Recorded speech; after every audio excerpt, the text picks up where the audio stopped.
കർമ്മഭൂമിയിൽ KN Jinesh love ജിഹാദ് അപസർപ്പക കഥകൾ എഴുതാൻ തുടങ്ങി. കേരള കൗമുദിയിലും കലാകൗമുദിയിലും വടയാർ സുനിൽ, വിനോദ് ഇളംകൊള്ളൂർ, PM ബിനുകുമാർ എന്നിവർ വിവാദം കൊഴുപ്പിച്ചു.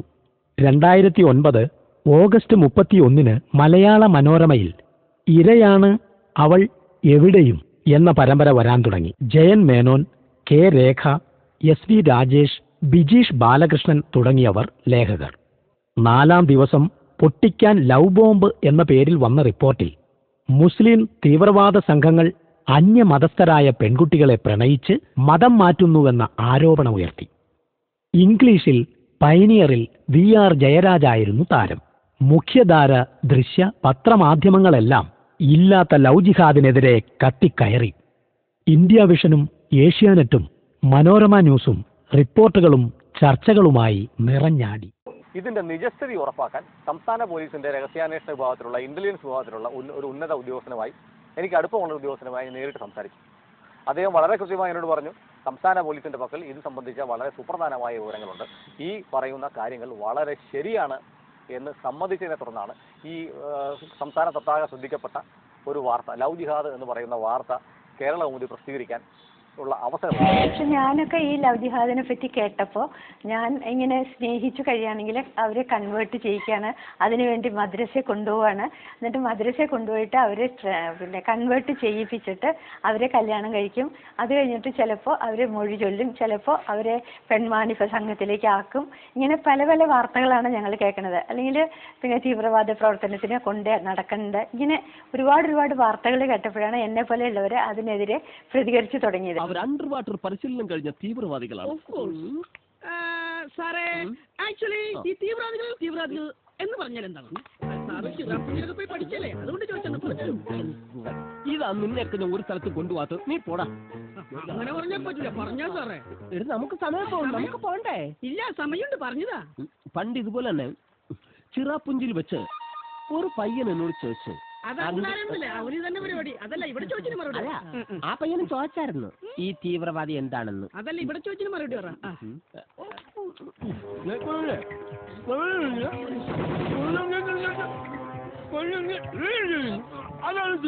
അങ്ങനെയൊന്നും പറഞ്ഞാൽ പറ്റില്ല സാറേ, കറക്റ്റ് ആയിട്ട് പറഞ്ഞതാ. ഇല്ലെങ്കിൽ നീ നേരത്തെ സബർജലിക്ക വേണമെന്ന് പറഞ്ഞല്ലേ?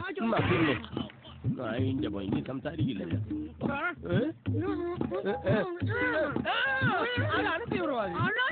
മനസ്സിലായ എന്റെ സബർജലിക്ക തീർന്നു, നീ ഇനി മനസ്സിലാക്കണ്ട. എന്റെ പൊന്നു സാറേ, ഇത്ര വൃത്തികെട്ടവരാണ് ഈ തീവ്രവാദികൾ. എന്നാ വിടരുത്, പോയി പിടിക്കും.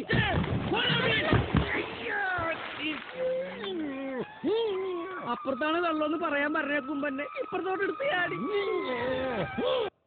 ലീലാ മേനോനെ പോലെയുള്ള വളരെ തലമുതിർന്ന പത്രപ്രവർത്തക പോലും വിഷയത്തെ സമീപിച്ച നികൃഷ്ടമായ രീതി നോക്കുക. ദീർഘകാലം മുഖ്യധാരാ പത്രപ്രവർത്തന രംഗത്തുണ്ടായിരുന്ന ഇവർ ഇക്കാലമത്രയും സമൂഹത്തിൽ പരത്തിക്കൊണ്ടിരുന്ന വർഗീയ വൈറസിന്റെ തെളിവ് കൂടിയാണിത്. ഞാൻ അറിഞ്ഞത്, എന്റെ കൂട്ടുകാർ പറഞ്ഞത് എന്നൊക്കെയുള്ള ദുർബല വാദങ്ങളിലൂടെയാണ് ലീലാ മേനോൻ നുണക്കഥകൾക്ക് സാധുത പകരുന്നത്. Version in the guise of love was rampant in Kerala. He said that one of the girls had in court confirmed the offender's intent to convert her. The only thing that we have to move further to reconsider the order passed by the Shashidharan Nambiar. പ്രണയം നടിച്ച് ക്യാമ്പസിൽ നിന്നും തട്ടിക്കൊണ്ടുപോയ പെൺകുട്ടികളെ നിർബന്ധിത മതപരിവർത്തനത്തിന് പ്രതികൾ വിധേയരാക്കിയെന്ന് അവർ തന്നെ കോടതി മുൻപാകെ പറഞ്ഞിരുന്നു. ലവ് ജിഹാദുമായി ബന്ധപ്പെട്ട് DGP ജേക്കബ് പുന്നൂർ സമർപ്പിച്ച വിശദീകരണം അവ്യക്തവും അപൂർണവുമാണെന്ന് ജസ്റ്റിസ് KT ശങ്കരൻ കുറ്റപ്പെടുത്തി. രാജ്യാന്തര ബന്ധം, തീവ്രവാദ സ്വഭാവം തുടങ്ങിയ കാര്യങ്ങൾ ഉൾക്കൊള്ളിച്ച് റിപ്പോർട്ട് സമർപ്പിക്കാനാണ് കോടതി ഉത്തരവ്. तो आखिर ये लव जिहाद क्या भला है? आखिर ऐसा क्या करने की कोशिश की जा रही है जो अब से पहले कभी नहीं हुआ? IBN 7 आपको दिखाएगा छिपे गहरे सहमे कुछ चेहरे जो हर तिलिस्म से पर्दा उठाएंगे. वो आपको बताएंगे कि कैसे प्यार जैसे खूबसूरत शब्द को जिहाद से जोड़ा जा रहा है. जाग जाइए, लव जिहाद आ चुका है. एक या दो नहीं, देश की 4000 लड़कियां इस लव जिहाद में प्यादा बन चुकी हैं. और अब हम आपको मिलवाने जा रहे हैं कुछ ऐसी लड़कियों से जो इसी तरह की साजिश का हिस्सा बनी.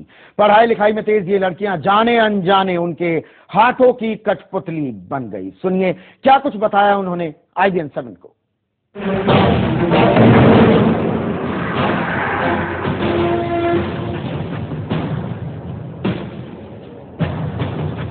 इसके पीछे 2 गहरे राज हैं। ये राज आपके परिवार की सुख शांति का बेड़ा गर्क कर सकते हैं, क्योंकि ये हमला बम और गोली से नहीं, ये हमला तो प्यार से होता है।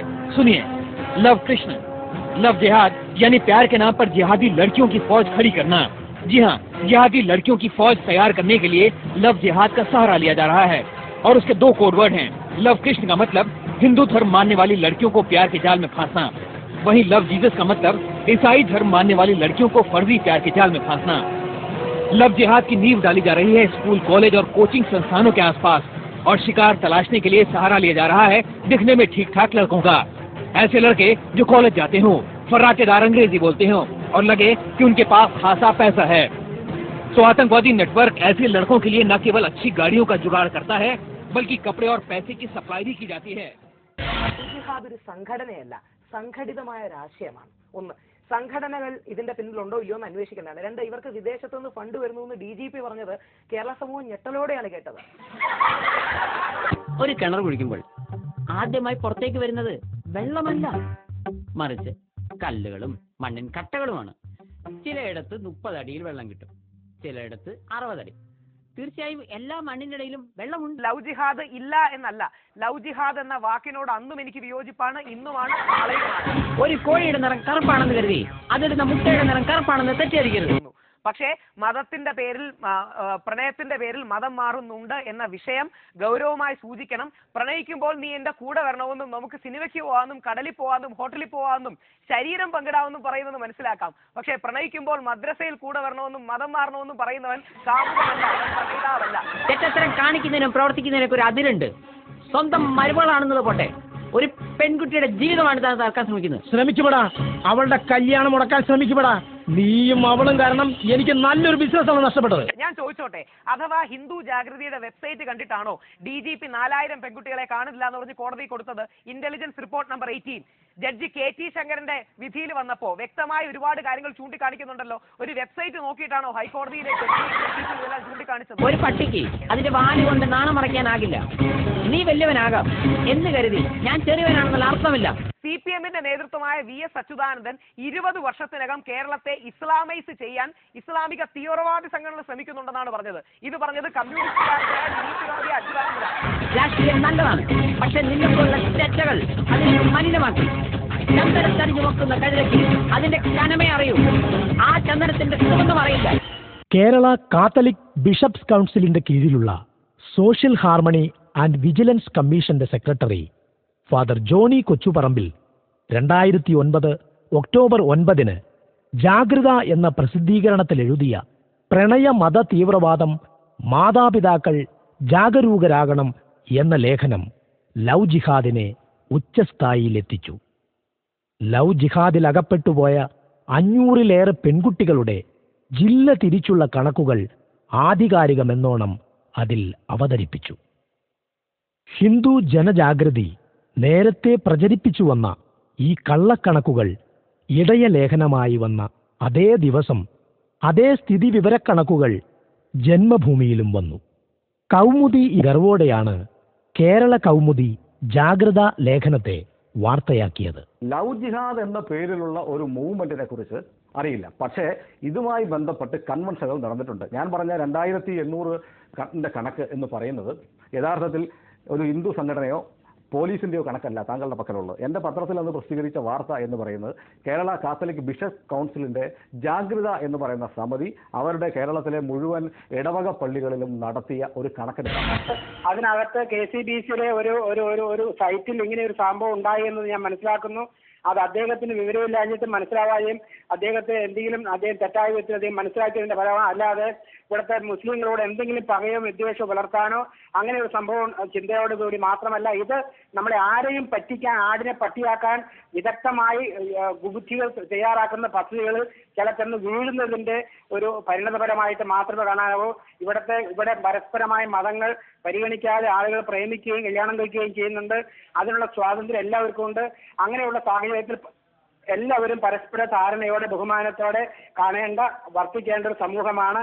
ബഹുസ്വര സമൂഹത്തിൽ ഇങ്ങനെയൊരു പരസ്പര ധാരണയുടെ അന്തരീക്ഷം മലിനമാകാൻ ശ്രമിക്കുന്നവർക്കെതിരെ എല്ലാവരും ജാഗ്രത. ജസ്റ്റിസ് KT മറ്റൊരു വിധി വന്നിട്ടുണ്ട്. ജസ്റ്റിസ് KT ശങ്കരന്റെ വിധിയിൽ എന്തും ഉണ്ടായിക്കോട്ടെ, അതൊരു കീഴ്ക്കോടതി വിധിയാണ്, അതൊരു കോടതി വിധിയൊന്നുമല്ല. ഈ ഷെഹൻഷാ എന്ന് പറയുന്ന ആ യുവാവിന്റെ ജാമ്യ ഹർജി മുൻകൂർ ജാമ്യ ഹർജി പരിഗണിക്കുമ്പോൾ നടത്തിയിട്ടുള്ള പരാമർശമാണത്. അത് അവസാന വാക്കല്ല. അതിനുശേഷം KT ശങ്കരൻ ഉത്തരവിട്ടതിന് അടിസ്ഥാനത്തിലുള്ള ഈ രാഹുൽ ഈശ്വർ പറഞ്ഞിട്ടുള്ള ഈ വിവാദത്തിൽ അന്വേഷണം നടന്നു. അതിനുശേഷവും സംഭവങ്ങൾ ഉണ്ടായിട്ടുണ്ട്. ജസ്റ്റിസ് KT കീഴ്ക്കോടതി വിധിക്ക് മുകളിൽ അതിന് മുകളിൽ ജഡ്ജ്മെന്റ് ഉണ്ടായിട്ട് കീഴ്ക്കോടതി വിധി ഉയർത്തി കാണിക്കുന്ന എന്ത് ന്യായമാണ്? അതെനിക്ക് മനസ്സിലാകുന്നില്ല. അതിന് മുകളിൽ DGP എന്തോ വളരെ കൃത്യമായ ചോദ്യം അതാണ്. DGP അങ്ങനെ റിപ്പോർട്ട് കൊടുക്കും, പിന്നെ എന്തുകൊണ്ട് അങ്ങനെ അല്ലാത്ത റിപ്പോർട്ട് കൊടുത്തു, പിന്നെ എന്തുകൊണ്ട് അങ്ങനെ അല്ലാത്ത വാർത്തകൾ പുറത്തു വന്നു? അപ്പോൾ സ്വാഭാവികമായിട്ടും ആ കാലഘട്ടത്തിൽ ഉണ്ടായിട്ടുള്ള ഒരു വളരെ തെറ്റായ പ്രചരണം, ആ തെറ്റായ പ്രചരണത്തിൽ DGP കൂട്ടുന്നതൊക്കെ വേണമെങ്കിൽ നമുക്ക് വ്യാഖ്യാനിക്കാം. അതിനുശേഷം വന്നിട്ടുള്ള വാർത്തകൾ ഇതേ DGPയുടെ കീഴിലുള്ള പോലീസിനോട് പിന്നീട് അങ്ങനെ അല്ല എന്ന് പറഞ്ഞ് റിപ്പോർട്ട് കൊടുത്തത്. അപ്പോൾ അതിനുശേഷം കേരളത്തിൽ എത്ര മാധ്യമങ്ങളിൽ പരമ്പരയുണ്ടായി, BJP നേതാക്കന്മാർ എത്ര പ്രസ്താവന നടത്തി, ഈ ലക്ഷക്കണക്കിന് ആയിരക്കണക്കിന് യുവതികളെ പാകിസ്ഥാനിൽ കൊണ്ടുപോയി ആരോപിച്ചത് ആരാ? BJP നേതാവല്ലേ? അപ്പം ഈ രാഹുൽ ഈശ്വരനെ പോലുള്ള ആൾക്കാരൊന്ന് CNN IBN പോയി ചാനലിൽ ചർച്ച നടത്തിയിട്ടുള്ളതല്ലേ? അപ്പോൾ എവിടെയാണ് നിങ്ങൾ നോക്കുമ്പോൾ ഇപ്പോൾ അച്ഛൻ പറഞ്ഞു പിന്നെ ഈ വിഷയത്തിൽ അവർക്ക് അതിയായ തെറ്റ് പറ്റിയിട്ടുണ്ടെന്ന്. അങ്ങനെ തെറ്റ് തിരുത്തേണ്ട നിങ്ങൾ പഴയ പത്രം എടുത്ത് വായിക്കണം, പഴയ പ്രചരണങ്ങൾ വായിക്കണം. ജസ്റ്റിസ് KT ശങ്കരന്റെ വിധി അല്ല ഇതിൽ വിധി. ജസ്റ്റിസ് KT ശങ്കരന്റെ വിധി മാത്രം ഉന്നയിച്ചുകൊണ്ട് അതിന് മുകളിൽ വന്ന എല്ലാ കാര്യങ്ങളും മറച്ചു വെക്കുന്നത് അത് ന്യായമല്ല എന്ന അഭിപ്രായമാണ് എനിക്കുള്ളത്.